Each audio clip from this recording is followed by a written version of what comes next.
Kembali setelah 10.000 tahun kultivasi. Bab 191 hingga bab 197.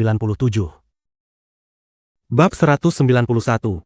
Sajikan teh, kursi, dan sepatu. Semua orang terkejut hingga suasana menjadi sunyi mematikan. Semua terpaku di tempat, seolah-olah roh mereka tersedot keluar. Ada yang ternganga lebar, ada yang bola matanya hampir meloncat keluar, ada pula yang gemetar ketakutan di sekujur tubuhnya.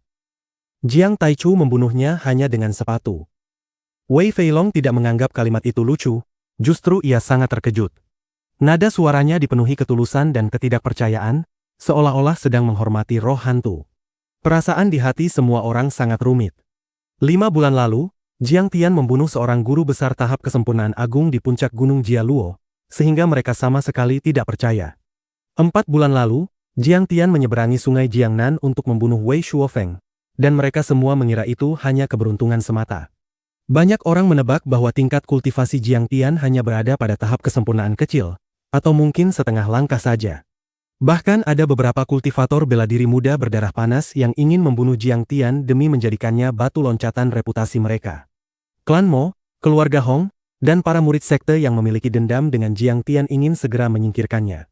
Namun kini, Lin Zhenyu yang luar biasa kuat justru dibunuh Jiang Tian hanya dalam 2 jurus, membuat semua pikiran itu sirna. Bisa dikatakan, di bawah guru besar tahap kesempurnaan, sama sekali tidak ada kemungkinan mampu bertahan 2 jurus di bawah komando Jiang Tian. Bahkan para guru besar bela diri atau ahli seni ternama pun tak berani sedikit pun bersikap tidak hormat kepada Jiang Tian, dan memperlakukannya dengan penuh penghormatan. Kau hanya seekor anjing, tapi berani memikirkan muridku. Terlalu gegabah. Jiang Tian berjalan di atas air dengan kedua tangan di belakang punggung, seolah sedang bersantai menuju tepi. Sialan, seharusnya kupotong dia menjadi ribuan bagian. Wajahnya masih penuh kekejaman. Tatapannya murka dan sangat protektif, tidak seperti guru besar lain yang bisa membersihkan debu duniawi dari tubuhnya dan tak terpengaruh urusan fana. Namun setelah menyaksikan kemampuan gaibnya, siapa yang masih berani sedikit pun tidak hormat? Guru Jiang, terima kasih atas kerja keras Anda. Silakan minum air. Zhao Yuankun dengan hormat menyajikan secangkir teh harum. Guru Jiang, terima kasih telah menyingkirkan bencana besar bagi dunia bela diri Tiongkok. Silakan duduk. Wei Feilong membungkuk penuh hormat dengan senyum lebar sambil menyodorkan kursi kepada Jiang Tian. Hehe, kerja keras apa? Hanya membunuh seekor semut. Jiang Tian duduk dengan gagah, mengangkat cangkir teh dan menyesapnya, lalu tertawa. Semua orang terdiam tak percaya. Berani membuat mantan presiden aliansi bela diri menggeserkan kursi dan seorang guru besar menyajikan teh? Kehormatan dan kekuasaan macam apa ini? Yang lebih mengejutkan lagi adalah kejadian berikutnya. Guru Jiang, sepatu Anda hilang. Pakailah milikku. Huo Qingtian langsung melepas sepatunya. Dengan senyum di wajah, ia berjongkok tanpa alas kaki seperti murid yang melayani guru, hendak membantu Jiang Tian memakaikan sepatu. Jiang Tian segera menarik kakinya seperti menghindari ular dan kalajengking. Semua orang mengira ia akan bersikap sopan, tetapi ia justru berkata dengan ekspresi takut. Tua Huo, kau tidak punya kutu, kan? Tidak. Orang tua ini tidak punya. Tenang saja. Huo Qingtian kesal, namun sama sekali tidak marah. Ia menepuk dadanya memberi jaminan sambil membantu Jiang Tian mengenakan sepatu. Melihat pemandangan ini, semua orang benar-benar tercengang. Betapa agung dan mendominasinya Jiang Taichu? Ia menekan 3 guru besar hingga melayaninya seolah mereka melihat tuan mereka sendiri. Mulai hari ini, siapa lagi yang mampu menekan guru besar muda yang tak terkalahkan ini? Tiba-tiba, sebuah nama muncul di benak semua orang. Ye Zhantian. Setelah Ye Zhantian menekan seluruh kultivator bela diri di dunia, ia berkultivasi tertutup selama 10 tahun dan kini telah keluar. Saat ini, kemungkinan ia telah berada di puncak tahap kesempurnaan, atau bahkan setengah langkah menuju tahap dewa. Jika ia bertarung dengan Jiang Taichu, gelombang dahsyat seperti apa yang akan tercipta? Setelah minum secangkir teh, Wei Feilong dan 2 lainnya memohon Jiang Tian untuk berkumpul di aula konvergensi. Jiang Tian setuju dengan riang dan berdiri. Siapa sebenarnya guru Jiang itu? Kenapa terlihat begitu familiar? Chu Mengyao berdiri sekitar 1 kilometer dari Jiang Tian. Sebagai orang biasa, ia bahkan tak bisa melihat jelas dari jarak 100 meter, dan tak bisa menahan diri untuk bertanya penasaran. Oh iya, bukankah Zhao Yuankun tadi memanggil guru Jiang sebagai Jiang Tian? Jangan-jangan benar Jiang Tian? Tang Baoer berkata dengan bersemangat. Mana mungkin? Guru Jiang tadi sudah bukan manusia lagi, seperti dewa. Chu Mengyao menggeleng tak percaya. Seperti tetanggamu yang bermain game dan makan mie instan di warnet, atau kurir yang kau temui di jalan, lalu ia berkata bahwa dirinya adalah Superman atau Spiderman. Apa kau akan percaya? Ya, dia memang seperti dewa. Aku benar-benar mengaguminya. Tang Baoer sudah sepenuhnya menjadi pengagum kecil Guru Jiang, namun hatinya juga sedikit murung. Jaraknya terlalu jauh, hanya bisa melihat, tak bisa menggapai. Bukankah Chu Mengyao juga sama? Ia pun sangat kecewa. Dibandingkan Guru Jiang, Xia Miao dan para tuan muda lainnya hanyalah sampah. Tiba-tiba Tang Baoer melonjak kegirangan, menunjuk ke arah Jiang Tian di tengah kerumunan dan berkata, sepertinya dia melihat ke arah kita. Ya Tuhan, dia seperti sedang tersenyum pada kita. Di sampingnya, Ye Feng ketakutan hingga seluruh tubuhnya kaku, keringat dingin bercucuran, hampir jatuh ke tanah. Sebenarnya, ketika Jiang Tian bergerak, ia sedikit mengubah penampilannya. Namun sebagai pembunuh, Ye Feng mampu menilai identitas seseorang dari ekspresi, suara, kebiasaan perilaku, dan gerak-geriknya. Ia yakin, Guru Jiang adalah Jiang Tian. Ini adalah ahli tiada tara yang mampu membalikan lautan dan membantai guru besar. Jika ia tidak senang, satu tamparan saja cukup untuk membunuhnya di tempat. Mungkinkah benar dia? Di sampingnya, Lin Monong tiba-tiba berjinjit, memegang kacamatanya, dan berkata pelan, kenapa terlihat seperti dia, bahkan tadi memberi isyarat tangan padaku untuk menelepon. Jiang Tian hanya tersenyum kecil kepada Lin Monong, lalu di bawah pengawalan kerumunan, berjalan melewati gerbang bulan menuju aula konvergensi. Di mana kakak Ye Feng? Saat itu, Tang Baoer menyadari Ye Feng sudah menyelinap pergi dan berteriak cemas. Di dalam aula konvergensi, banyak kultivator bela diri berkumpul. Namun berbeda dengan sebelumnya ketika Jiang Tian duduk di aula besar seolah diinterogasi banyak kultivator bela diri. Kini, Jiang Tian duduk di kursi utama, bahkan Wei Feilong dan Huo Qingtian berdiri mendampinginya seperti Perdana Menteri. Banyak kultivator bela diri memandangnya seperti dewa, hormat sekaligus takut. Setelah mendengar sanjungan tak bermakna itu, tiba-tiba Hong Junshan berdiri, memberi hormat dengan tangan terkepal dan berkata sambil tersenyum. Guru Jiang, Anda membunuh Lin Zhenyu. Itu bisa dikatakan jasa besar bagi dunia bela diri. Kami sungguh berterima kasih. Namun sekarang Lin Zhenyu sudah mati. Bagaimana racun api cucu tak bergunaku bisa disembuhkan? Benar, Guru Jiang, Ming Li juga terluka. Zhang Wendao berkata dengan wajah pahit. Banyak kultivator bela diri gelisah karena masalah ini. Menurut Lin Zhenyu, hanya dirinya yang bisa menyembuhkan racun api itu. Kini ia sudah mati, bukankah ini menjadi masalah besar? Hehe, apa sulitnya? Aku punya pil yang bisa mengusir semua racun. Jiang Tian menyilangkan kaki, menyesap teh dengan santai, lalu melambaikan tangan, pil pengumpul linglong. Sebenarnya, dengan watak Jiang Tian, orang-orang ini pernah meneriakinya, apa hubungannya hidup atau mati mereka dengannya? Namun ia perlu mencari bunga nimfa untuk King Air, dan juga membutuhkan bantuan banyak kultivator bela diri. Maka terpaksa ia berpura-pura baik pada semua orang. Mendengar itu, semua orang sangat gembira. Mereka segera meminum pil tersebut dan mengikuti instruksi Jiang Tian, duduk bersila serta mengedarkan tenaga dalam. Hanya seperempat jam berlalu. Huo Qingtian berdiri dan berkata dengan suara gemetar. Aneh sekali, kenapa racun api itu seperti menghilang? Tidak, seharusnya dikatakan menyatu dengan auraku sendiri, membuatku semakin kuat. Ini disebut pil transformasi naga. Ia dapat memurnikan energi sejati khusus dan mengubahnya menjadi aura asli. Jiang Tian tersenyum sambil menyesap teh. Benar-benar ajaib. Langit. Guru Jiang ternyata memiliki pil mistis seperti ini? Kami benar-benar harus mengaku kalah. Semua orang berseru kaget, tak berani mempercayainya. Hehe, semua pil ini diracik sendiri oleh guruku. Aku bisa membuat sebanyak yang kuinginkan. Tang Linglong berkata dengan bangga. Mendengar itu, tatapan semua orang terhadap Jiang Tian semakin fanatik. Beberapa kultivator bela diri menghela napas. Benar, kudengar Guru Jiang juga sangat memahami peracikan pil dan seni, benar-benar luar biasa. Tak heran sekte Shenong sampai berlutut dan bersujud padanya. Katanya karena kungfunya sangat kuat, hari ini aku melihatnya sendiri. Memang benar. Hong Junshan bergumam dengan ekspresi rumit. Huo Qingtian yang terkuat adalah yang paling cepat memurnikan pil. Namun setengah jam kemudian, yang lain juga berdiri, sensasi terbakar telah hilang. Perasaan semua orang sangat kompleks, terutama Hong Junshan dan yang pernah bermusuhan dengan Jiang Tian. Awalnya, kecaman mereka hanyalah untuk mendesaknya dan membuatnya merasa bersalah.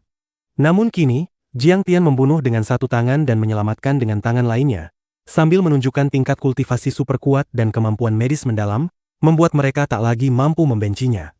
Tiba-tiba Hong Junshan menghela napas panjang, berdiri dan memberi hormat. Guru Jiang, memang pantas dia mati di tangan Anda. Mulai sekarang, dendam antara keluarga Hong dan Guru Jiang dihapuskan. Zhang Wendao berdiri dengan penuh hormat. Guru Jiang berhati mulia, tidak menyimpan dendam, bahkan menyelamatkan putriku. Keluarga Zhang sangat berterima kasih dan akan selalu mengingatnya. Kami bersedia mengikuti perintah Anda dan menghormati Guru Jiang.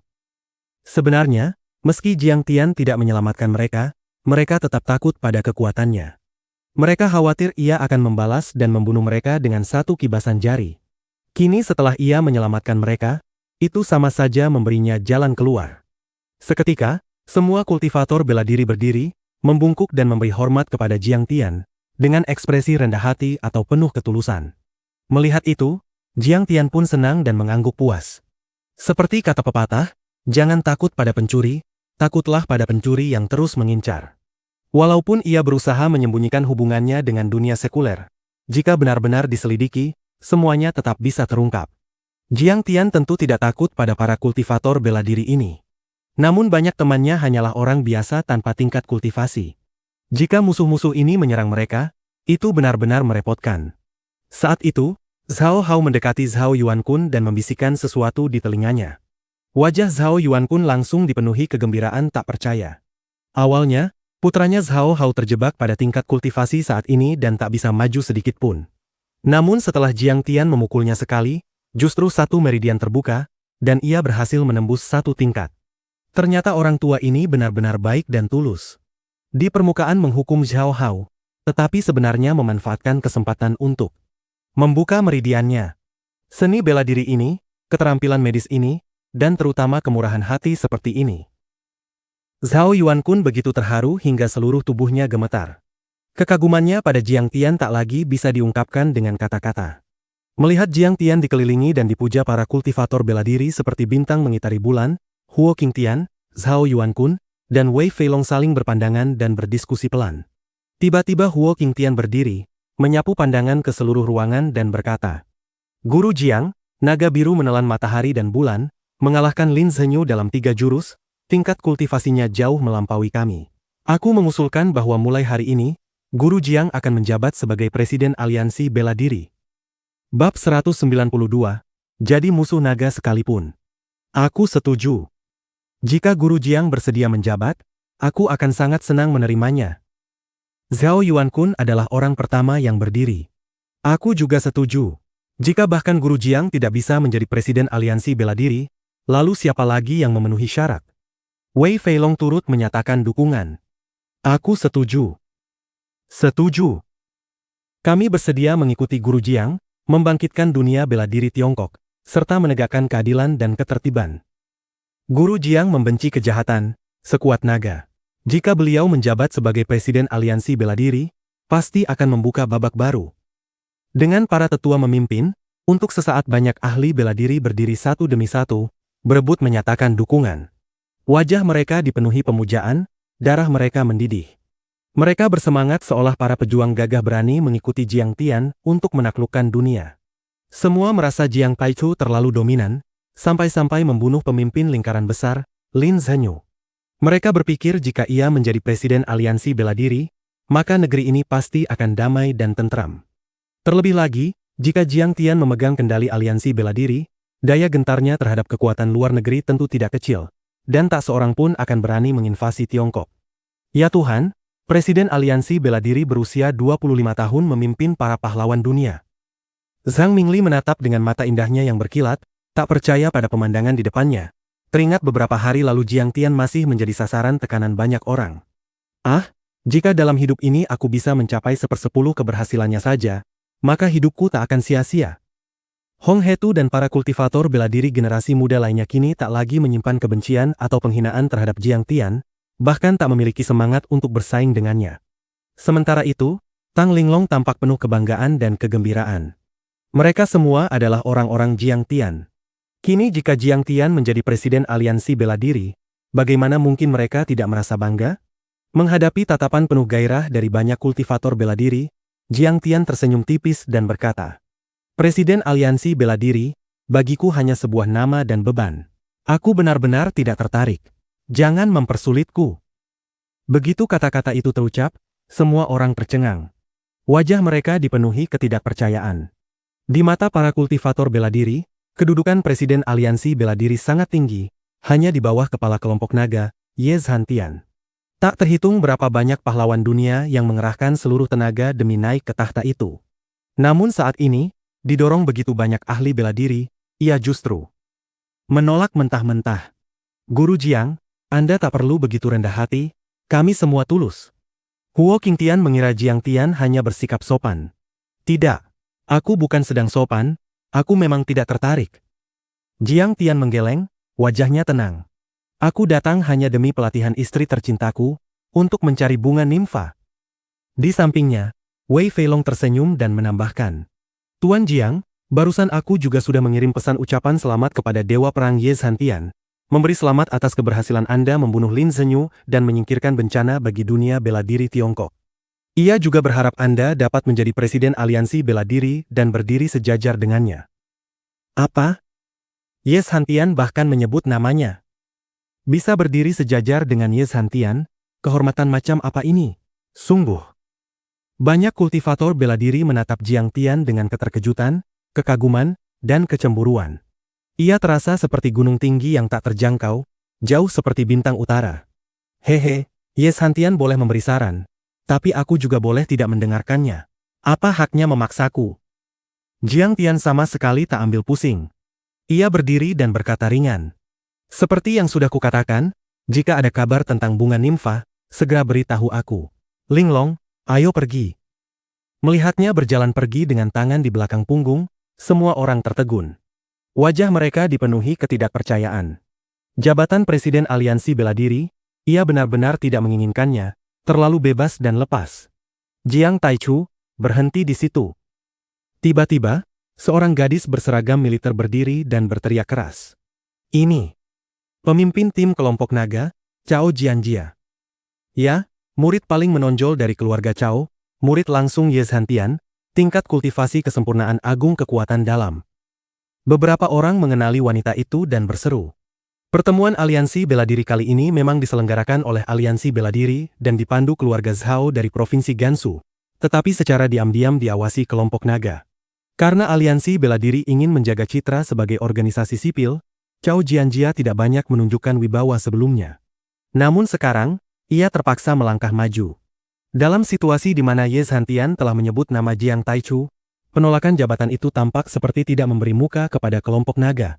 Ini adalah penghinaan terhadap kelompok naga. Juga tamparan di wajah Ye Zhantian. Sebagai murid Ye Zhantian, ia tentu tak akan membiarkan hal itu terjadi. "Ada apa?" Jiang Tian mengernyit, sedikit tak senang. "Kau sedang apa?" Wajah cantik Cao Jianjia dipenuhi amarah. Ia melangkah maju dan berkata dingin, "Kau tahu pepatah kelompok naga? Masuk sekte kami, kita teman. Tidak masuk, kau musuh. Sekarang kelompok naga menunjukkan itikat baik padamu, tapi kau berani menolak. Kau ingin menjadi musuh kelompok naga dan seluruh kultivator bela diri dunia." Ia menatap lurus Jiang Tian, melangkah lagi, dan berkata dingin, "Jiang Taichu, kau memang kuat. Tapi berani kau bertanya, mampukah kau menahan roket atau senjata berat? Sekalipun kau bisa melarikan diri ke ujung dunia, apakah keluarga dan temanmu bisa?" Ia melontarkan pertanyaan demi pertanyaan, berjalan hingga ke tengah aula dan berhadapan langsung dengan Jiang Tian. Merasa telah menekan Jiang Tian, ia mengeluarkan ponsel militer 3 pertahanan, membuka dokumen, dan berkata perlahan. "Nama aslimu Jiang Tian, dari keluarga Jiang Jinling. Kakekmu Jiang Changgeng, ayahmu kepala daerah Chayenne, ibumu manajer umum pabrik farmasi Sisia, kekasihmu."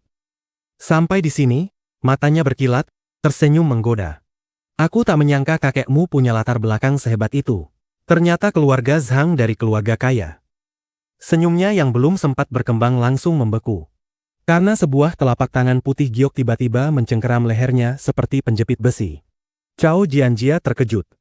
Ia merasakan energi sejatinya mengalir keluar dengan liar hanya dengan satu cengkeraman ringan Jiang Tian. Ia tak bisa mengerahkan tenaga, napasnya sesak, kepalanya pusing. Dengan susah payah ia berkata, Jiang Taichu, kau berani membunuhku. Kalau kubunuh kau, lalu kenapa? Bahkan jika Ye Zhantian berani bicara padaku seperti itu, dia pun akan mati. Wajah Jiang Tian dingin tanpa riak, seolah membunuhnya semudah menyembelih ayam.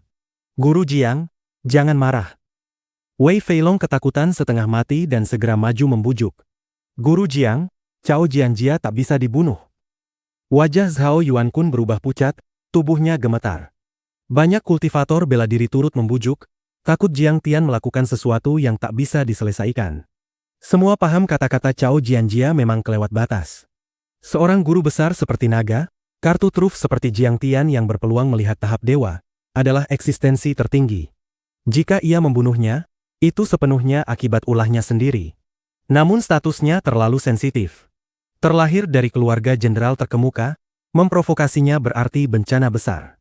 Bahkan bisa membuat otoritas menekan dunia bela diri seperti akhir 1990-an. Tak bisa dibunuh. Kalau tak masuk sektemu berarti musuh? Aku ingin melihat, jika aku jadi musuh kelompok naga, apa yang bisa kau lakukan padaku? Mata Jiang Tian memancarkan cahaya haus darah. Jarinya mengencang, tulang leher Cao Jianjia bergesekan menimbulkan suara menusuk telinga. Kali ini ia benar-benar murka. Kelompok naga ini terlalu sombong dan tiran, bahkan lebih dominan darinya di alam luar. Jika aku tak bergabung, kau mengancam keluarga dan orang-orang yang kucintai. Tahukah kau itu adalah sisik terbalikku, Jiang Taichu? Siapapun yang menyentuhnya akan mati, termasuk kelompok naga. Tangan dan kaki Cao Jianjia mulai kejang. Ia benar-benar ketakutan, wajahnya penuh teror. Mata Jiang Tian dingin tanpa emosi, seperti dewa tinggi memandang semut. Aura darah yang mengerikan memancar dari tubuhnya. Ia seperti iblis yang keluar dari gunung mayat dan lautan darah. Dingin, mematikan, tanpa ampun. Segalanya memberitahu Cao Jianjia bahwa Jiang Tian benar-benar berani membunuhnya. Ini bukan gertakan. Kau mengira sandaranmu hebat, tapi bagiku itu hanya sesuatu yang bisa kuhancurkan dengan mudah. Suara Jiang Tian sedingin es. Di dunia ini, tak ada yang bisa tetap hidup setelah mengancamku. Ingat, jika kau terlahir kembali, jangan memprovokasiku. Aku, Jiang Taichu, adalah eksistensi yang tak mampu kau sentuh. Merasa kesadarannya memudar, Cao Jianjia memandang Huo Qingtian memohon, suaranya serak, Paman Huo. Tolong. Selamatkan aku. Guru Jiang, Jianjia masih muda dan bodoh. Niatnya sebenarnya baik. Demi muka orang tua ini, mohon ampuni dia sekali. Huo Qingtian tak berani berhadapan langsung dengan Jiang Tian. Dalam keputusasaan, ia berlutut memohon dengan suara gemetar. Wei Feilong, Zhao Yuankun, dan 5 hingga 6 guru besar tahap kesempurnaan lainnya ikut berlutut memohon. Pemandangan ini membuat semua orang tercengang. Amarah Taichu mewarnai langit merah, mengguncang dunia. 7 guru besar berlutut memohon. Karena ini pelanggaran pertamamu, kali ini kulepaskan. Melihat itu, Jiang Tian menghela napas pelan. Ia melepaskan cengkeramannya, melempar Cao Jianjia ke tanah, lalu berjalan keluar dari tangga naga dan harimau dengan tangan di belakang punggung. Cao Jianjia terduduk di tanah, terengah-engah rakus. Wajahnya pucat pasi, ketakutan yang belum pernah ia rasakan memenuhi benaknya. Jiang Tian tetap tenang. Di bawah bujukan banyak kultivator bela diri, ia meninggalkan tepi Danau Poyang tanpa peduli. Tak seorang pun tahu apa yang ia pikirkan. Menjadi lebih kuat. Ia harus menjadi lebih kuat. Jika tingkat kultivasinya mampu menembus langit dan bumi, di dunia ini siapa yang berani mengancamnya? Cao Jianjia bahkan tak akan punya kesempatan untuk menjilatnya. Ancaman Cao Jianjia hari ini memberinya sinyal kuat, ia belum tak terkalahkan. Setidaknya, tubuhnya belum cukup kuat untuk menahan senjata pemusnah massal. Bab 193. Kembali dengan nama menggema. Bumi sama seperti dunia kultivasi. Yang kuat dihormati, yang lemah bersalah. Kelemahan adalah dosa asal, dan bagi yang lemah hanya ada bagian untuk ditindas dan diancam. Jiang Tian tidak takut pada kelompok naga, tetapi jika ia membunuh Cao Jianjia, mungkin ia bisa melarikan diri, namun bagaimana dengan orang tuanya, King Er, dan yang lainnya? Ketika Wei Shuofeng melepaskan gelombang akustik Ki Bumi Gunung, dan Lin Zhenyu mengeluarkan jurus ketiga kekuatan tertinggi Kunpeng, aku merasakan tubuh jasmaniku melemah. Bukan hanya hampir hancur sepenuhnya, aku bahkan bisa terluka parah.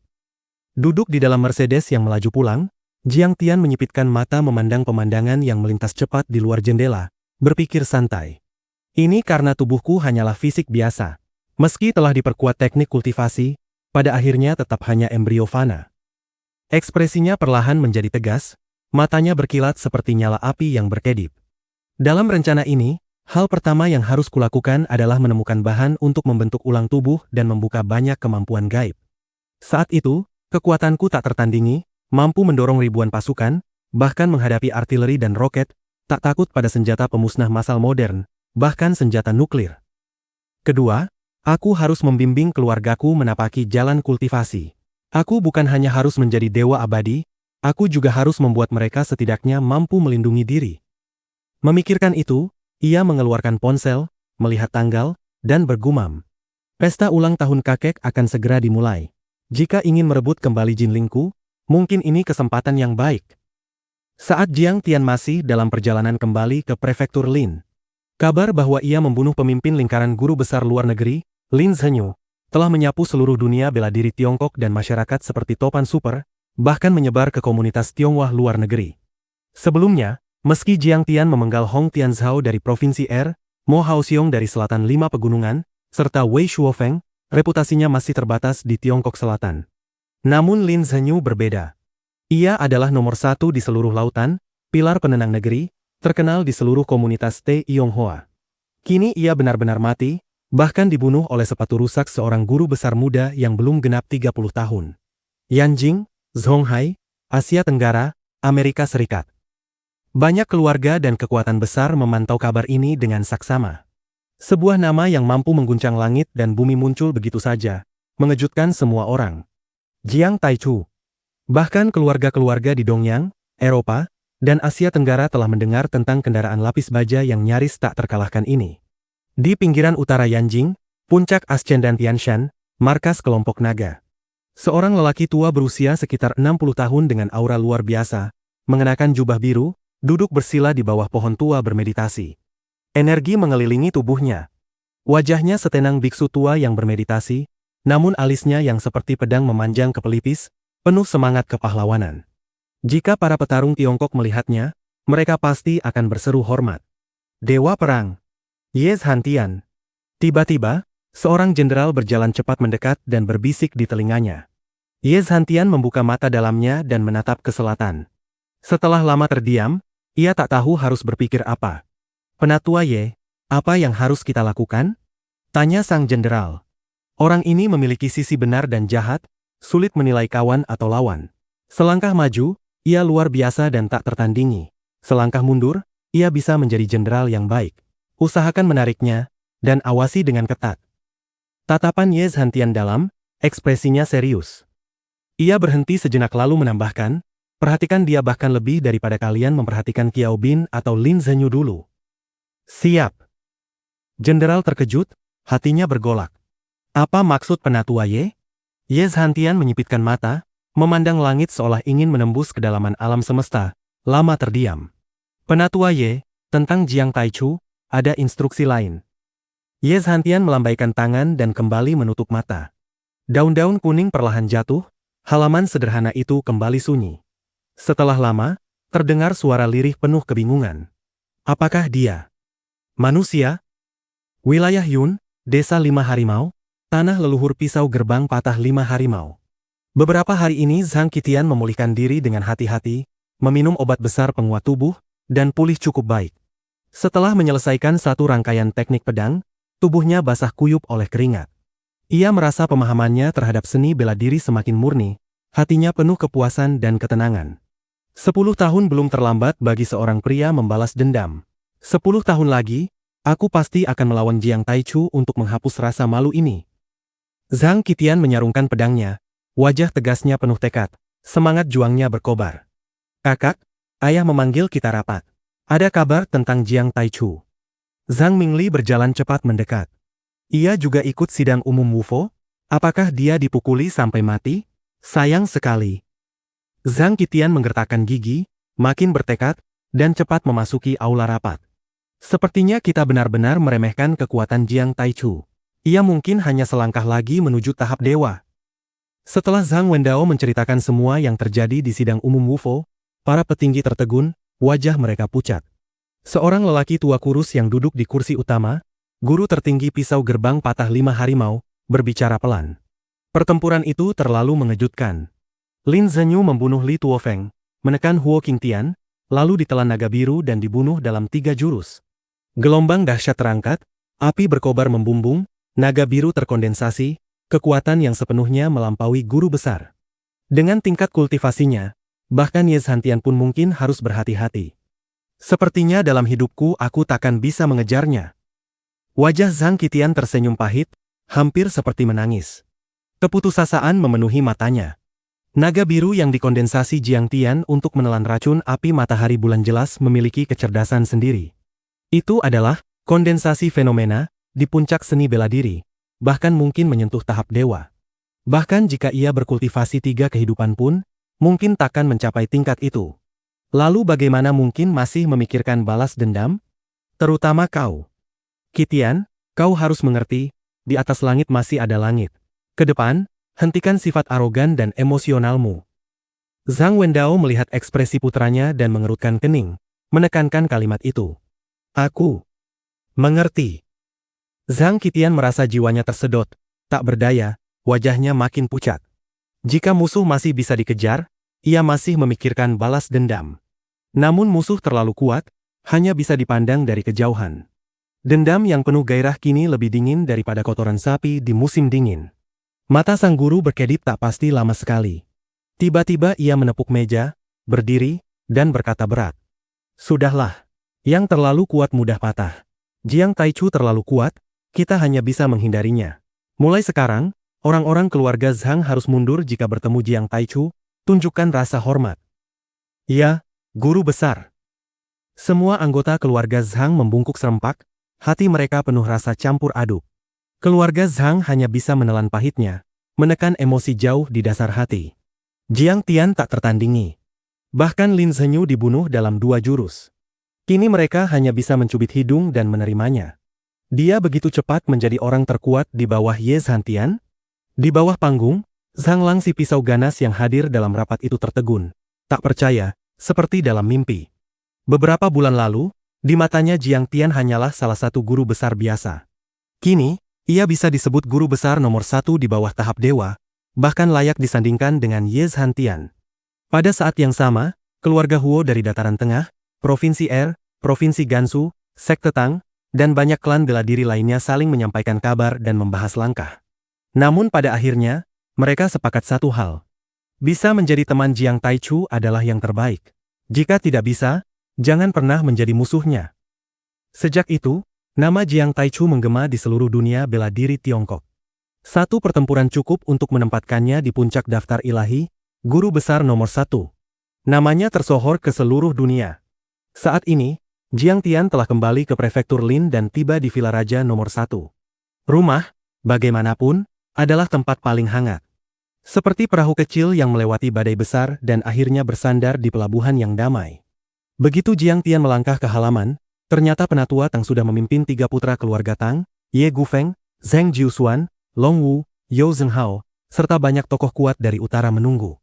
Bahkan Hong Ye dan Su Wenjie dari selatan 5 pegunungan dan para ahli seni hadir. Bisa dikatakan, sahabat memenuhi tempat itu.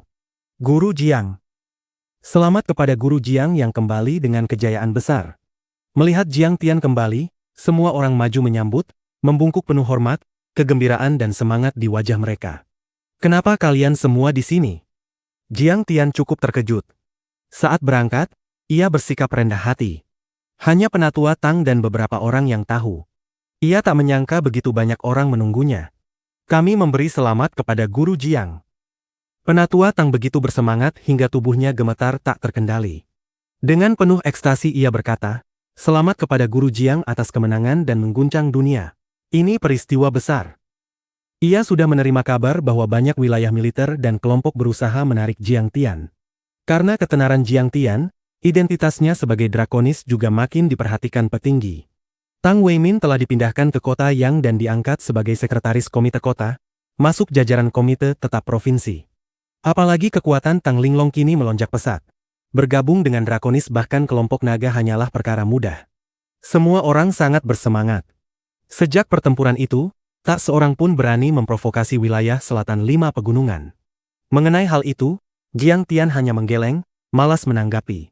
Ia menggenggam tangan kecil Zhao Sueking, menghela napas pahit, dan berkata penuh penyesalan. King Er, aku tidak menemukan bunga nimfa. Yang penting kau pulang dengan selamat. Zhao Sueking segera menyeka air mata di sudut matanya dan tersenyum manis. Bunga nimfa itu bisa kita cari perlahan, tidak perlu terburu-buru. Setelah semua duduk, Tang Wannian menepuk pahanya dengan bersemangat dan berkata, Guru Jiang, ini benar-benar satu orang mendapat kemuliaan, kami para pengikut Anda juga ikut bangga. Kau ini tak berpendidikan. Kenapa begitu vulgar dan memalukan? Penatua Tang menepuk meja dengan wajah marah, namun senyum di wajahnya tak bisa disembunyikan. Semua orang tertawa. Ayah, Anda tidak mengerti harga pasar. Tang Wannian berkata bangga. Sejak Guru Jiang mengalahkan Wei Shuofeng, entah berapa orang ingin menjadi muridnya. Tang Zhenye bahkan berkali-kali memohon padaku, tapi tak pernah kuhiraukan. Bab 194, Getaran Lingkaran Besar. Kakek, apa yang dikatakan paman ketiga itu benar.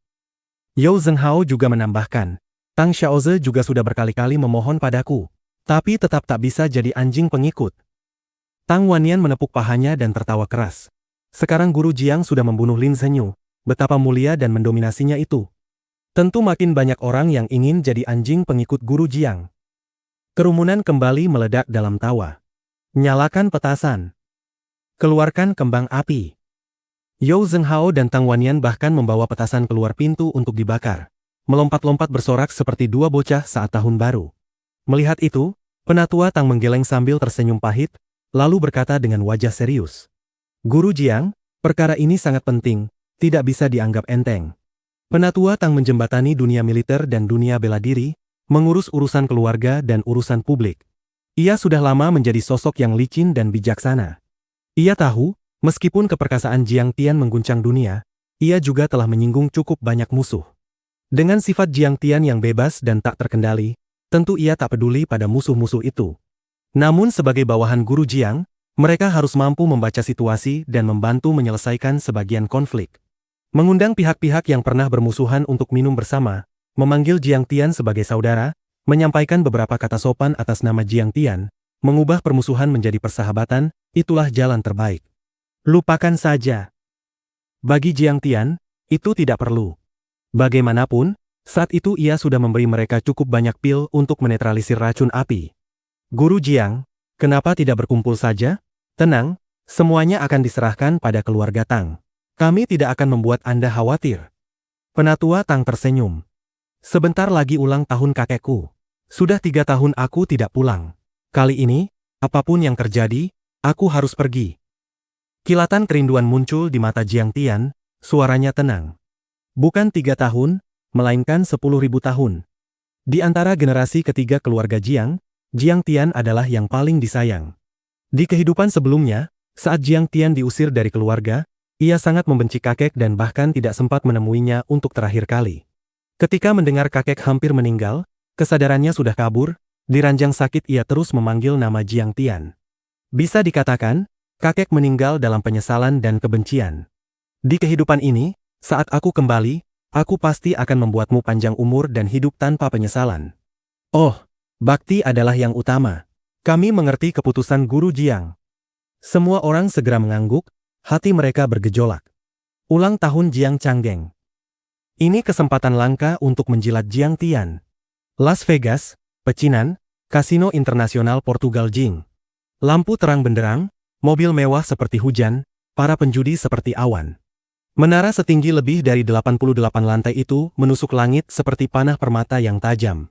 Di Las Vegas, kasino ini masuk 3 besar, terkenal karena skalanya yang besar, fasilitas mewah, reputasi baik, dan bandar cantik.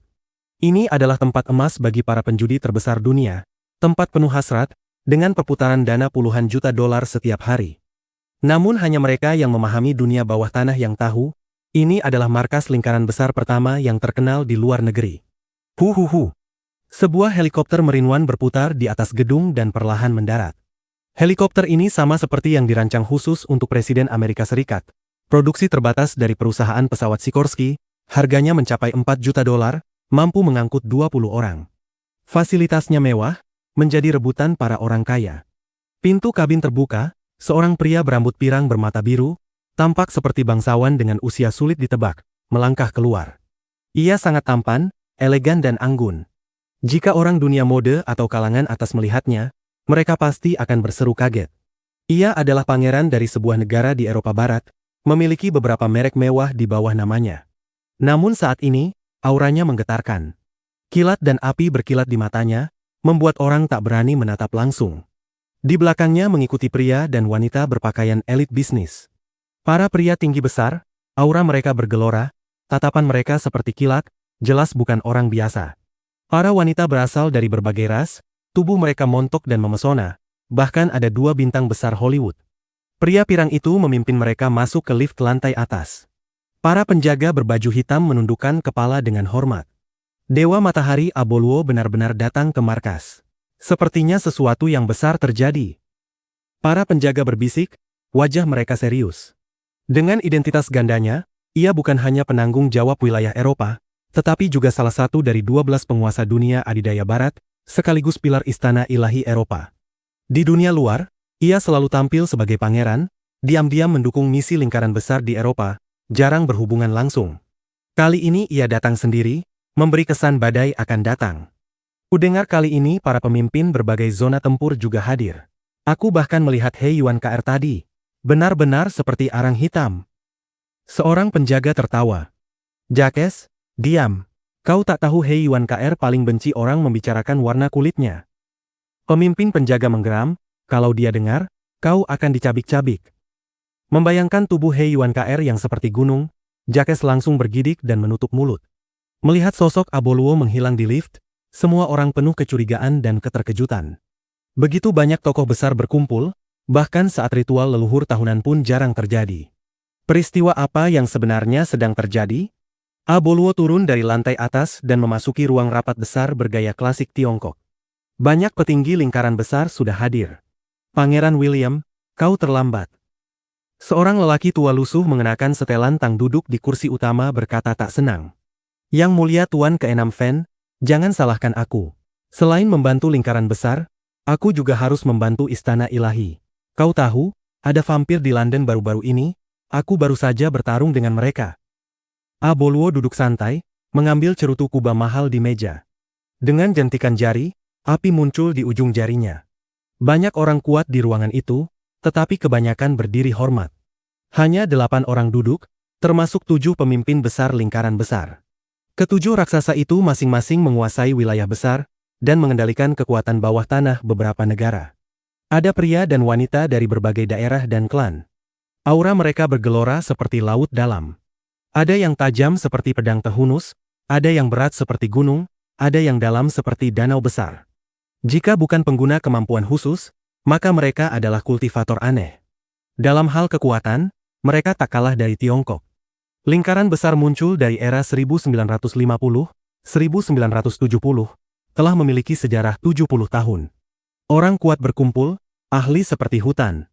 Mereka bergerak di bisnis menguntungkan seperti senjata, narkoba, perdagangan manusia, penculikan, perjudian, dan lain-lain. Uang mengalir cepat, kini mengendalikan aset ratusan miliar dolar, setara negara kecil. Kini lingkaran besar telah melampaui komunitas Tionghoa. Mereka menyerap darah segar, para pahlawan dunia masuk ke laut. Namun pemimpinnya sudah berusia 89 tahun. Tubuhnya kecil kurus, aura membusuk. Tangan kanannya hanya tersisa 1 ibu jari, 4 jari lain terpotong senjata tajam. Jelas ia tak memiliki tingkat kultivasi. Namun tak seorang pun berani meremehkannya. Karena ia adalah kepala naga lingkaran besar, Tuan ke-6 Fen. Dulu ia membersihkan berbagai geng Tionghoa dan sendirian membangun lingkaran besar di luar negeri. Di Amerika Serikat, ia bebas masuk kongres, melobi dan minum bersama ketua dewan. Saat muda ia dijuluki Fen 6 jari. Kini, karena usia dan status tinggi, semua orang memanggilnya Tuan ke-6. Hanya beberapa vampir, takkan memicu perang besar. Jangan khawatir. Wajah Tuan ke-6 Fen setenang sumur tua. Lalu matanya memancarkan cahaya dingin. Yang terpenting sekarang adalah situasi Tiongkok berubah. Lin Zhenyu telah mati di Tiongkok. Apa? Senior Lin benar-benar mati. Seorang wanita menggoda dengan rambut emas panjang, mengenakan gaun panjang terbelah hingga menampakkan paha putih montok, menutup mulutnya yang merah menggoda dan berseru kaget. Di mata Aboluo berkilat nafsu dan keinginan membara, namun juga ketakutan. Wanita ini berjuluk Kalajengking Emas Honghai, dikenal sebagai Kalajengking Cantik Pembunuh. Ia pengguna kemampuan logam, sangat kejam dan kuat. Tahun lalu, seorang taipan minyak Uni Emirat Arab yang menguasai produksi miliaran dolar tewas di Villa Laut dengan penjagaan ketat. Konon itu karyanya. Ya, Lin Zhenyu dibunuh ahli Tiongkok. Di sebuah danau besar, bahkan jasadnya dihancurkan. Penerus Lin Zhenyu, penanggung jawab wilayah Amerika Utara, Xiao Wu, berkata berat. Ia pemuda tampan, murid terbaik Lin Zhenyu, telah mencapai puncak kekuatan dalam. Tak bisa dipercaya. Guru Lin adalah ahli bela diri nomor 1 lingkaran besar, tapi dibunuh. Kalajengking Emas terkejut. Matanya berkilat seperti logam cair. Untuk membunuh senior Lin Zhenyu, setidaknya perlu 5 atau 6 guru besar bekerja sama. Mereka menghadapi kekuatan apa? Kelompok naga? Aliansi bela diri? Perkumpulan bintang benua? Atau militer turun tangan? Seorang pria tinggi besar hampir menyentuh langit-langit berkata. Ia duduk seperti gunung. Tubuhnya dicat putih dengan garis-garis aneh, energi misterius mengalir di antaranya. Aboluo tahu ia He Yuan Kr, penguasa wilayah besar Afrika, mengendalikan militer, perdagangan manusia, dan tambang berlian. Aboluo merasa gentar. Ia ingat, He Yuan Kr keturunan pendeta kuno Afrika, memiliki kekuatan bumi misterius, mampu menahan tembakan senapan mesin. Pernah suatu negara kecil Afrika ingin membunuhnya. Ia membalik 3 tank dan menerobos pengepungan. Bukan kelompok naga, bukan aliansi bela diri, bukan perkumpulan bintang benua. Tapi seorang ahli bela diri baru bangkit. Namanya Jiang Taichu, belum genap 30. Xiao Wu mengungkap informasi dengan ekspresi serius. Belum 30? Mustahil. Guru besar Tiongkok semuanya di atas 40. Apa latar belakang Jiang Taichu? Semua wajah memucat. Bahkan Aboluo tampak seperti menghadapi musuh besar. Api menyala di matanya. Bab 195. Bubuk Emas 6 Dinasti. Menurut laporan saksi mata, ia mampu mengondensasi naga biru yang memiliki kecerdasan. Naga itu melahap wujud matahari bulan guruku, bahkan mungkin sudah mencapai kekuatan setengah langkah tahap dewa. Xiao Wu berkata perlahan. Semua orang berseru kaget, wajah mereka berubah drastis. Aboluo pun terkejut, sulit mempercayainya. Bakatnya luar biasa, tetapi ia baru berhasil mengendalikan kekuatan matahari pada usia 42 tahun. Ia mampu mengondensasi berkas cahaya menjadi energi panas membara, dan oleh Lin Zhenyu dinilai memiliki peluang memasuki tahap dewa di masa depan. Karena itulah ia dijuluki Dewa Matahari, salah satu dari 12 penguasa pengguna kemampuan khusus. Namun kini, seorang jenius bela diri seperti itu muncul sebelum usia 30, membuatnya merasakan bahaya yang belum pernah ada sebelumnya. Sekalipun belum setengah langkah tahap dewa, setidaknya ia sudah di puncak tahap kesempurnaan. Ia berpeluang besar segera melangkah ke tahap dewa. Xiao Wu menggeleng sambil tersenyum pahit. Kalau begitu kita harus membunuhnya secepat mungkin. Jika ia benar-benar memasuki tahap dewa, itu akan sangat merepotkan. Seorang pria parubaya kurus berkata berat. Aura dingin memancar dari tubuhnya, udara membeku menjadi senjata, permukaan meja dan kursi tertutup lapisan embun putih. Banyak tokoh besar dan orang kuat yang hadir mengangguk setuju. Wajah Tuan ke-6 Fen akhirnya menampakkan amarah. Ia berkata perlahan, selama 70 tahun terakhir, selain pemerintah atau panglima perang, tak ada yang berani memprovokasi lingkaran besar. Suaranya dingin dan penuh niat membunuh, tekanan besar memancar darinya. Kali ini bukan sekadar provokasi biasa, tapi membunuh kepala dan pengawas wilayah kita. Bisa dikatakan ia menganggap lingkaran besar tak ada. Jika kita tidak bertindak, di mana wibawa lingkaran besar? Aku khawatir mafia dan organisasi lain akan mengira kita lemah dan datang menggigit. Cahaya ganas menyala di matanya. Ia menepuk meja dan berkata tegas, lingkaran besar harus membalas dengan darah. Ganti darah dengan darah, mata dengan mata, bunuh Jiang Taichu dengan segala cara. Tapi bagaimana membunuhnya? Tiongkok selalu menjadi zona terlarang bagi lingkaran besar. White Paper Fan yang duduk di tengah bertanya sambil mengerutkan dahi. Lingkaran besar adalah organisasi nomor 1 komunitas Tionghoa, bahkan masuk 4 besar dunia. Mereka bisa menopang negara kecil di Afrika dan Eropa Barat, mengendalikan situasi politik. Namun Tiongkok memiliki toleransi nol terhadap pembantaian semacam. Pada 1960-an, sekte penyembah api muncul dan membangun kamp pribadi di barat laut Tiongkok, melakukan kejahatan besar. Saat itu, dengan satu lambaian tangan, tokoh besar itu melakukan 3 uji coba nuklir di wilayah barat, meratakan sekte penyembah api hingga menjadi abu. Banyak ahli berubah menjadi debu tanpa jejak. Sejak saat itu, tahap dewa di dalam wilayah Tiongkok lenyap. Secara global pun serupa. Sejak senjata nuklir lahir, banyak ahli bersembunyi dan tak lagi menampakkan diri di tahap dewa. Jika lingkaran besar menyerang langsung, itu akan memicu serangan balik gila dari pejabat Tiongkok. Kita gunakan metode bunga gelap, gerakan seluruh ahli dunia untuk membunuh Jiang Taichu. Tuan ke-6 Fan berkata berat.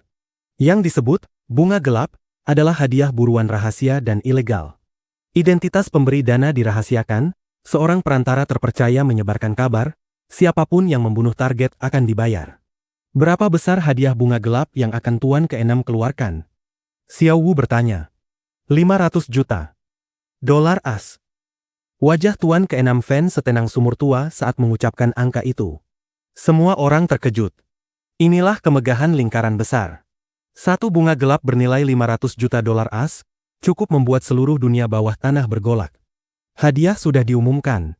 Organisasi seperti Tombstone, Butterfly Skeleton, dan Blood Totem sudah menerima tugas. Sekalipun Jiang Taichu jenius bela diri, ia takkan mampu menahan ratusan bahkan ribuan pembunuhan. Tuan ke-6 Fan menyeruput teh seolah kemenangan sudah di tangannya. Bisa dikatakan Tiongkok tak lagi bisa menjadi tempat aman baginya. Ia hanya bisa melarikan diri ke luar negeri untuk menghindari bahaya. Xiao Wu menepuk paha dengan gembira. Jika ia berani keluar, selama ia datang ke laut lepas, kekuatan senjata berat kita bisa digunakan. Lingkaran besar memang bergerak di penyelundupan senjata, berbagai senjata berat menumpuk seperti gunung. Dalam 70 tahun terakhir, tak ada yang bisa hidup jika aku ingin ia mati. Tuan ke-6 Fan mengangguk ringan, senyum mengejek terlukis di wajahnya, seolah Jiang Tian hanyalah semut mengguncang pohon. Rencana yang mengerikan. Semua orang bergidik, makin takut pada Tuan ke-6 Fan. Ah, Jiang Taichu ini juga jenius bela diri. Tapi mengapa ia memprovokasi eksistensi mengerikan seperti lingkaran besar? Kalajengking emas menggeleng menyesal. Dalam hatinya ia menghela napas, ia pasti akan mati mengenaskan, bahkan tak tahu bagaimana ia mati. Selama belum memasuki tahap dewa, ia seharusnya tak menjadi musuh lingkaran besar. Itulah pikiran banyak Taipan. Jiang Taichu bahkan lebih kuat daripada Ye Zhantian dulu. Bedanya, Ye Zhantian memiliki latar militer Tiongkok dan sepanjang hidupnya menjaga negeri tanpa pernah keluar. Lingkaran besar memiliki 7 raksasa setara guru besar, aset ratusan miliar dolar, serta tentara swasta modern lengkap. Jiang Taichu hanya seorang diri. Sekuat apapun, bagaimana mungkin ia melawan lingkaran besar? Jinling, kota 6 dinasti, dikenal dengan reputasi, Rouge Utara, bubuk emas selatan.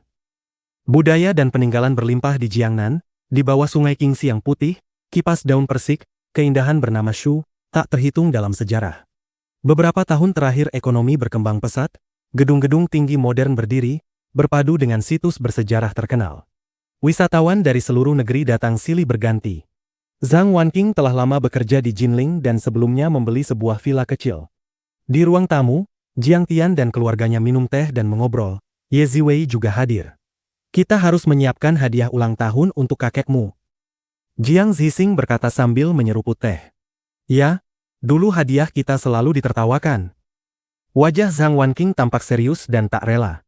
Tahun ini tak boleh begitu lagi. Kakek hidup sederhana, tak peduli nama dan keuntungan. Saat ulang tahun, ia hanya ingin berkumpul dengan keluarga, tak suka diberi hadiah. Namun 2 adik laki-laki dan seorang kakak perempuannya suka bersaing, menjadikan ulang tahun sebagai ajang pamer kekuatan. Ye Ziwei tersenyum. Ayah, ibu, bagaimana kalau aku dan Jiang Tian pergi ke Jalan Konfusius membeli barang antik? Kakek sangat menyukai 4 harta studi, kaligrafi kuno, lukisan, giok, dan sebagainya. Ya, kakek memang suka bermain tinta. Baiklah. Jiang Zixing dan istrinya mengangguk. Bahkan Zhao Sueking tampak tergerak, matanya berkilat antusias. Kalau begitu kita pergi bersama. Awalnya Jiang Tian merasa barang antik giok apapun akan kalah dibanding artefak yang ia buat sendiri. Namun melihat wajah King Er yang bersemangat, ia menghela napas ringan dalam hati. Dalam perjalanan, Jiang Tian bertanya, saat di Provinsi Er, aku memberi Jiang Lin beberapa resep dan memintanya mendorongnya habis-habisan. Kau memberi resep itu padanya? Pantas saja ia begitu gigih saat rapat grup. Ye Ziwei terkejut. Kenapa mereka bertengkar? Bukankah resep dari Sekte Shenong itu berlabel Sekte Shenong? Bukankah itu akan mendorong keluarga Jiang ke puncak? Jiang Tian tampak heran. Ye Ziwei menggenggam setir dan mengerutkan kening. Tubuh kakek makin lemah, dan kini ia benar-benar melepas kendali. Jiang Qingfeng menguasai perusahaan sepenuhnya. Jiang Lin pernah bertengkar dengannya dan didesak hingga jadi pegawai biasa. Dia sudah kembali. Jiang Tian menyipitkan mata. Jiang Qingfeng adalah putra paman tertuanya Jiang Shouren. Setelah belajar di Amerika Serikat, ia bekerja di raksasa farmasi internasional Pfizer dan lama tinggal di luar negeri. Ia adalah salah satu generasi muda paling menjanjikan di keluarga Jiang. Bab 196, Aula Batu Aneh di Kuil Konfusius. Jiang Changgeng telah pensiun dari jabatannya sebagai Wakil Direktur Komite Kesehatan Provinsi dan masih tinggal di rumah keluarga Departemen Kesehatan. Ketika mobil tiba di gerbang kompleks keluarga, Jiang Tian memandang sebuah bangunan kecil di dalam halaman dan berkata datar. Tidak perlu masuk, kakek sedang tidur, jangan mengganggunya. Kau bahkan belum masuk, bagaimana tahu? Wajah Ye Ziwei penuh ketidakpercayaan, tetapi tetap menghentikan mobil sesuai perkataannya. Kondisi kakek sudah sangat serius, sepertinya sudah memasuki tahap kelima dari akhir hidup. Jiang Tian terdiam sejenak, lalu menghela napas pelan. Kau melihatnya dari mana? Aneh, itu persis seperti yang kakek katakan. Ye Ziwei tak berani percaya. Mata langit, percaya tidak? Jiang Tian tertawa ringan. Terus saja membual. Ye Ziwei memutar mata, mengira ia bercanda. King Er hanya tersenyum tanpa berkata apa-apa. Ye Ziwei bertanya lagi, Jiang Tian, kakek juga bilang begitu. Katanya bukan sakit, tapi waktunya sudah habis dan tak bisa diobati. Menurutmu? Bagiku itu mudah saja. Ayo pergi. Jiang Tian melambaikan tangan dan menelepon Ye Gufeng, memintanya menyiapkan beberapa barang. Kuil Konfusius adalah kompleks bangunan kuno berskala besar yang telah melewati banyak pasang surut sejarah, tempat pemujaan dan penghormatan bagi Konfusius. Ia termasuk 4 kuil literatur besar di Tiongkok dan menyimpan akumulasi sejarah serta budaya yang mendalam. Kuil Konfusius dikenal bersama Sungai Qinhuai, menjadi kawasan wisata khas ibu kota kuno Jinling, juga tujuan populer wisatawan dalam dan luar negeri, serta pasar barang antik tradisional terbesar di Tiongkok. Di dunia barang antik, kuil Konfusius Jinling dan pabrik Liuli Yanjing saling berhadapan seperti 2 bintang di langit, tempat suci yang tak boleh dilewatkan para kolektor. Di dalam kuil Konfusius terdapat banyak objek wisata. Istana optik, gerbang kesempurnaan agung, dan istana kesempurnaan agung saja sudah cukup untuk dijelajahi lama. Di sini pejalan kaki berdesakan, banyak turis mengikuti pemandu yang memegang bendera kecil, menikmati pemandangan dan berfoto. Di tengah keramaian, wajah Jiang Tian yang halus dan tampan cukup menarik perhatian. Tetapi dengan Zhao Sueking dan Ye Ziwei, 2 wanita cantik luar biasa, di sisinya, tak sedikit tatapan iri dan cemburu tertuju padanya. Setelah berjalan-jalan dan mencicipi jajanan, Jiang Tian yang dipimpin Ye Ziwei tiba di kota barang antik di belakang kuil Konfusius. Di belakang aula utama terdapat deretan bangunan bergaya Ming dan Qing tiruan, dengan hampir 20 toko antik tersembunyi di dalamnya. Barang yang diperdagangkan beragam. Dari segi bahan ada kayu, porselen, giok, perhiasan, logam dan sebagainya. Dari segi fungsi ada furnitur klasik, 4 harta studi, peralatan, kosmetik, koin kuno, buku dan koran, poster rokok, dan lain-lain. Kak Ziwei, ini apa? Aula batu aneh? Jual batu? Batu lanskap? Setelah berkeliling, Zhao Sueking menunjuk sebuah pintu dan bertanya penasaran. Bahkan itu saja tidak tahu. Benar-benar kampungan. Di samping, seorang pemuda berpakaian santai turun dari Porsche Cayenne dan berkata sinis. Jiang Tian mendengar suara yang familiar, menoleh dan tertawa. Jiang Chao, berani bicara begitu pada kami, ingin dipukul. Jiang Chao adalah anak luar nikah yang dibesarkan paman kedua. Meski bibi kedua hanya istri ketiga, Kakek yang berhati baik tetap memaksakan namanya masuk silsilah keluarga. Namun sebagai orang luar dalam keluarga, ia tak terhindarkan dari hinaan dan tekanan. Hal itu membentuk sifatnya yang bengkok dan pemberontak. Sejak kecil ia gemar menindas dan melakukan berbagai kejahatan. Tetapi Jiang Chao selalu takut pada Jiang Tian. Saat itu Jiang Tian adalah putra mahkota grup Raja Obat, iblis di antara iblis. Hehe, ternyata Kak Tian. Kapan kembali? Kakak ipar juga pulang. Jiang Chao melihat Jiang Tian dan sedikit gemetar. Namun dalam hati ia mencibir. Aku anak haram, kau anak buangan. Kapan aku pulang perlu lapor padamu. Jiang Tian malas melayaninya. Melihat Zhao Sueking tertarik, ia menarik kedua gadis masuk ke aula batu aneh. Bukankah keluarga melarang Jiang Tian kembali ke Jinling? Kenapa dia datang? Tunggu kuselidiki lalu lapor ke kakak besar. Di pintu, Jiang Chao memandang punggung Jiang Tian, memutar mata, lalu ikut masuk. Pertama kali datangnya, pernah main judi batu? Belum? Biar ku jelaskan. Seorang pelayan cerdas dengan rompi pas segera menyambut dan mulai menjelaskan panjang lebar. Saat giok ditambang, ia terbungkus lapisan kulit pelapukan. Dengan teknologi sekarang, tak bisa diketahui bagus atau tidak sebelum dipotong. Kulit luar batu giok bisa tampak hijau di potongan pertama, tetapi hilang di potongan kedua. Bahan mentah giok disebut wol. Di pasar giok disebut juga batu. Karena risiko dan imbalan sangat tinggi, batu mentah ini disebut judi batu. Dibandingkan itu, saham atau properti tampak jinak. Satu taruhan naik 10 kali lipat. Satu taruhan jadi kaya raya. Satu taruhan bangkrut. Tak terhitung orang melompat dari atap karena judi batu. Disebut satu pisau neraka, satu pisau surga. Maka ada pepatah, judi batu adalah berjudi dengan nyawa. Yang berani bermain biasanya tahan risiko dan, singkatnya, punya uang. Rugi ratusan ribu atau jutaan tak mengguncang mereka. Wah, mahal sekali. Batu sebesar kepalan tangan saja 20 atau 30 ribu. Zhao Sueking memegang lengan Jiang Tian dan terkejut melihat harga. Kakak ipar, datang main memang buang uang. Dengan aku di sini, takut apa? Pilih saja, nanti ku tanggung. Jiang Chao mendekat, menepuk dada sambil tersenyum. Paman kedua memanjakannya dan memberinya 5-6 juta untuk membuka toko antik, penghasilan setahun jutaan. Meski tampak ramah, di sudut matanya terselip penghinaan. Dalam hatinya ia pikir Zhao family biasa saja, Jiang Tian hidupnya buruk.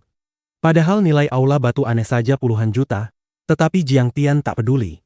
Perhatiannya tertuju pada mata indah Zhao Sueking dan garis lembut wajahnya. Jika bisa membuat istri tercinta tersenyum, ia bahkan rela membeli seluruh kota antik. Pelayan pun memahami situasi dan berkata, bagaimana kalau Tuan Jiang juga coba? Aku tidak main. Kalau Kak Ziwei dan King Er mau, silakan.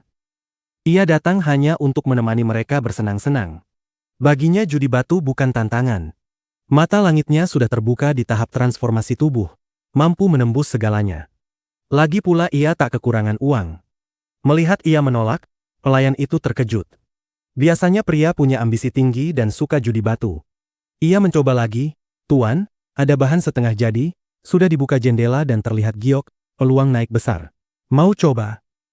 Aku sudah bilang tidak main. Pelayan itu mencibir diam-diam. Pakaian tampak tak miskin, tapi tak berani main. Di matanya, orang miskin tak layak masuk tempat seperti ini. Ziwei, kau juga di sini. Tiba-tiba terdengar suara terkejut menyenangkan. Seorang pemuda berwibawa masuk. Di belakangnya beberapa anak muda ternama, jelas kaya atau berkuasa, mengelilinginya seperti bintang mengitari bulan. Tuan Qiang, silakan masuk, akan kupanggil pemilik toko. Pelayan segera membungkuk hormat dan mengeluarkan ponsel. Tak perlu, aku hanya jalan-jalan. Pemuda bernama Yu Qiang itu tersenyum lembut, sikapnya hangat seperti angin musim semi. Aura bangsawan terpancar alami, jelas tumbuh dalam keluarga kaya dan berkuasa.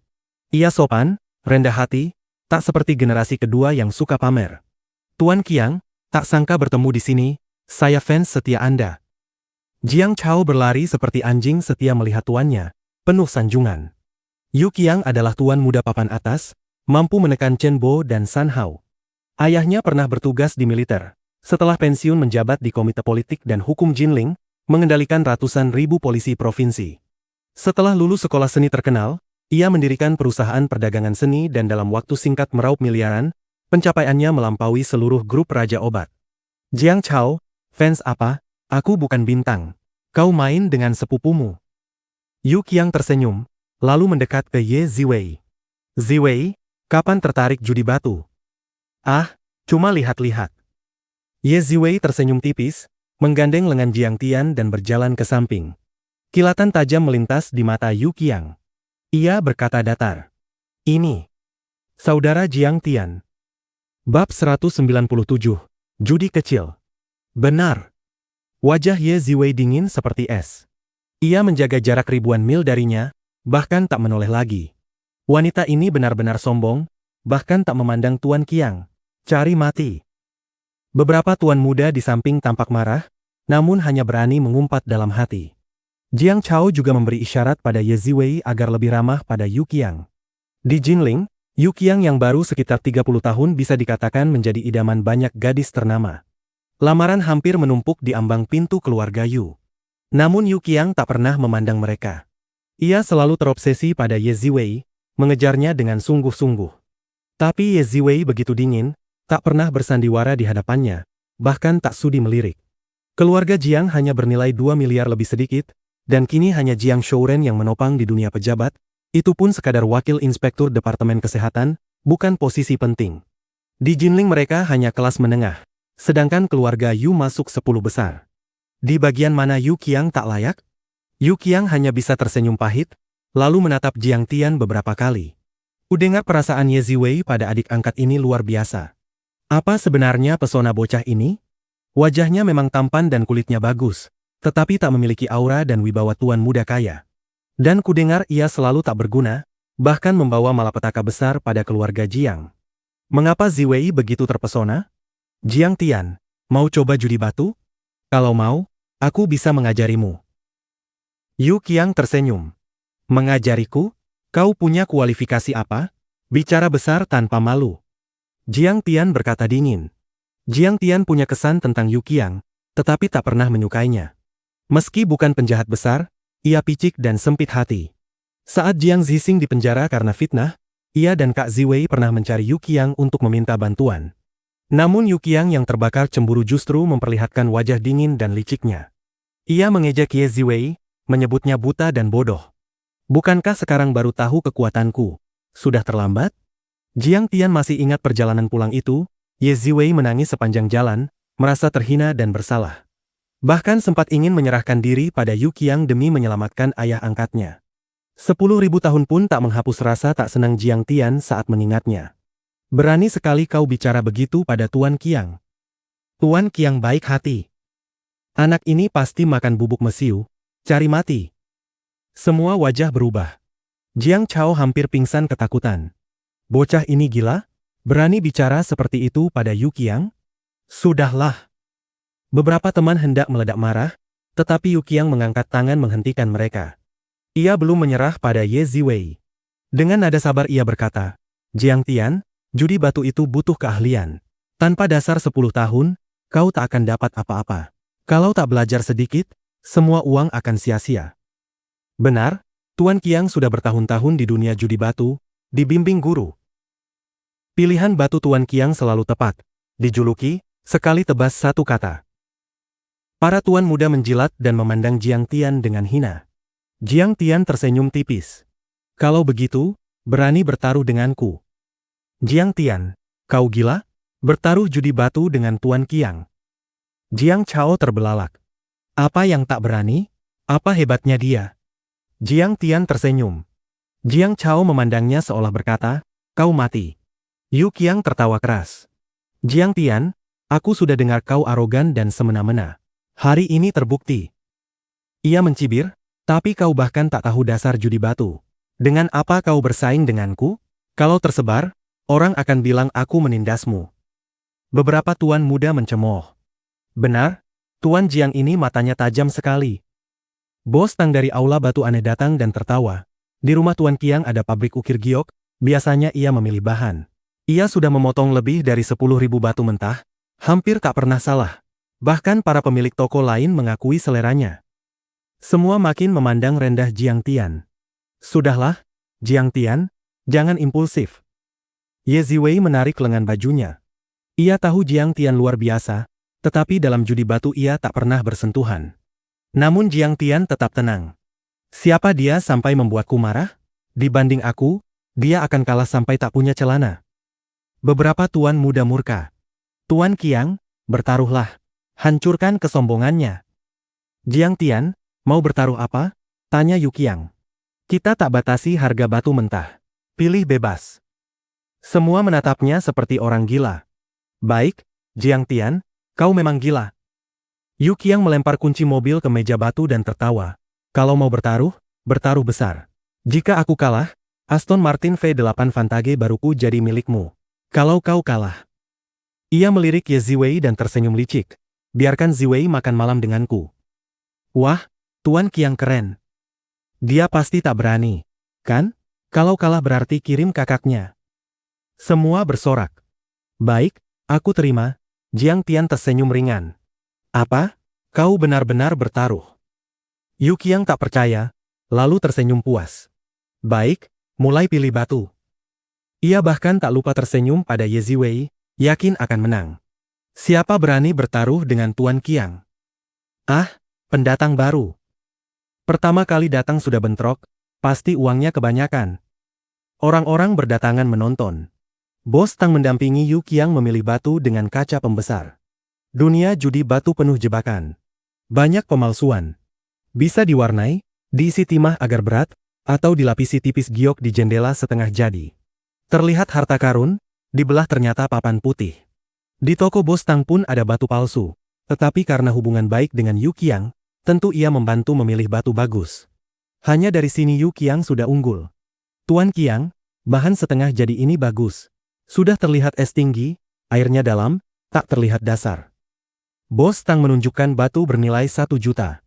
Lihat sabuk pinus dan sabuk piton, cangkangnya tipis, pasir besi, kemungkinan dari lubang lama pagang. Yu Qiang mengamati dengan senter kecil dan kaca pembesar. Kedalamannya sekitar 10 cm. Tak kecil. Bos Tang mengacungkan jempol. Semua memuji. Tak lama Yu Qiang menepuk batu itu. Aku pilih ini. Transfer. Mesin pos nirkabel di bawah, asistennya menggesek kartu, 1 juta selesai. Yu Qiang tersenyum puas.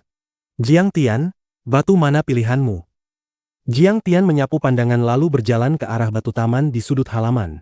Semua bingung. Ia menendang batu kuning seperti bata dan bertanya, yang ini berapa?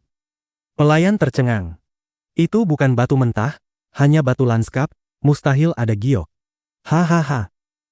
Semua tertawa. Batu kuning polos itu tanpa sedikit pun tanda hijau, tanpa sabuk pinus, tanpa lumut, semua kemungkinan giok telah disangkal. Bersambung.